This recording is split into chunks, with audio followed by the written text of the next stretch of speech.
I've wasted too much fucking time already. We're back with part fucking 2 of the review, as always, per fucking usual.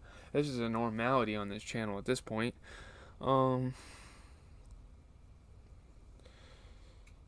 Meanwhile, Starlight becomes uncomfortable on set of the movie. She's uncomfortable in a lot of situations with the Seven. This isn't anything new. When her mother shows up, she immediately raises her defenses. It gets even worse. Like, she doesn't even want her mom's support. Her mom has really ruined her life in a lot of ways. Like, it's seen that way. To make matters worse, she's getting cozy with Stormfront.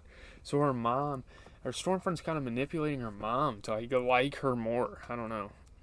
Um, it's here Stormfront starts to realize that Starlight was the one who leaked the Compound V scandal to the news. So she starts to figure it out. That is a developing storyline. It's probably going to get worse for Starlight. She's not in a good situation. Maeve gets caught in a whirlwind of publicity as Ashley and the other PR agents start whipping up a gay angle for her to lean into, a marketing strategy to show the diversity of the Seven, alluded to in that interview with Homelander and Maeve. Afterwards, Maeve sits with Elena and promises to take down Homelander no matter what. We need to get rid of this guy. This is the guy that's trying to push our sexuality to the public. We don't want it that way. We got to get rid of him. Deep's advert for the Church of the Collective does the rounds on TV, so he's getting more marketing opportunities with the Church of the Collective, so that's good for him. He's rebounding. Stormfront comments how she used to be part of them before they started letting anyone in. So Stormfront kind of reveals the truth. She shows that she's been around for a while making certain comments, We know she's Liberty, it's been revealed, but, she's starting to clue everyone in about it, everyone else. As Stormfront coldly speaks to A-Train about this, she appears to hold a grudge against him. So, yeah, that means she's been a while. Shit, she's been around for a while. For now, she holds her cards close to her chest. Like, she has to be careful because people are going to start cracking down. They're going to realize that she's Liberty. And Homelander meets the protesters while Ashley watches in horror as he goes off on his own without a script. So he's kind of addressing the haters.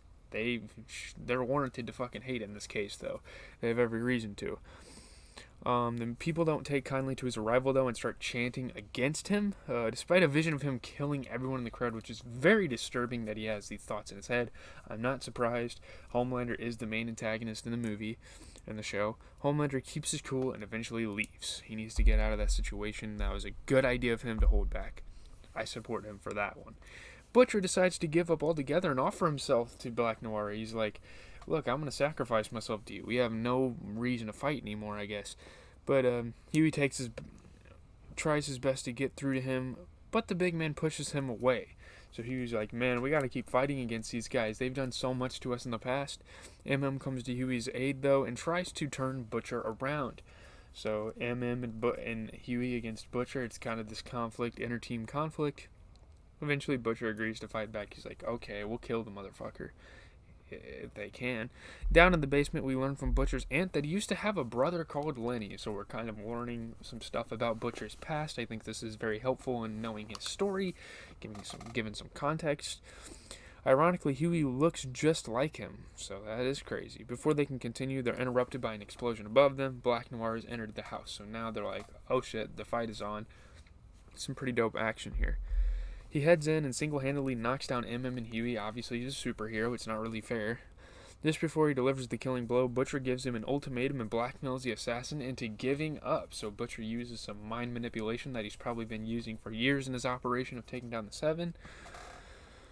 He knows the details surrounding Homelander's son and promises to leak this to the press. So yeah, Butcher's going to reveal some of his personal information in exchange for the life of his coworkers, his mates. It does the trick too, and as Edgar phones, they make a deal to call off Noir in exchange for keeping the information a secret. So they get Stan Edgar involved, played by Giancarlo Esposito, one of my favorite actors ever. I've really grown to love the guy.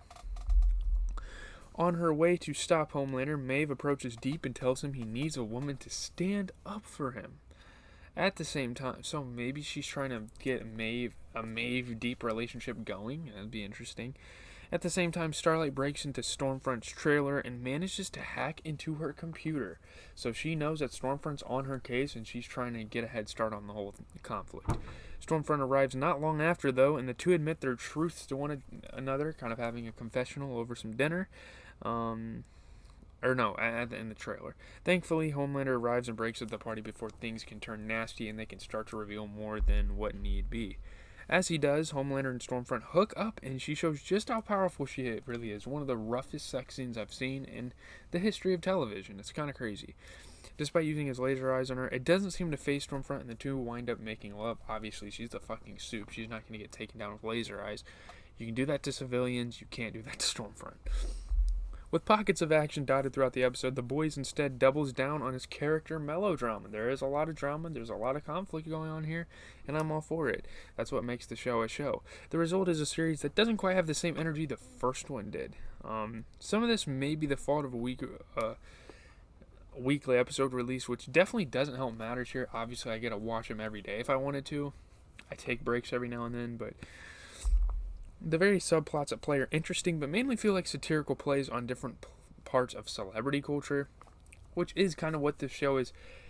That is what this show is kind of aiming to do, but it's kind of to the extreme right now.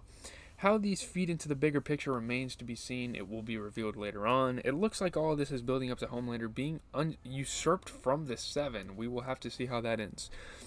I think this is where the story is going, but with Stormfront in the driving seat and coercing Homelander into making some pretty radical and bad decisions, she's trying to get him out. She's trying to get him canceled. She's trying to manipulate him to be a terrible, even more terrible guy than he already is. For now, though, the episode ends with lots of promise and plenty of question marks hanging over this one. So it is kind of a cliffhanger. I will probably be watching an episode tonight, so yeah. That's the good news. But I'm out. I gotta...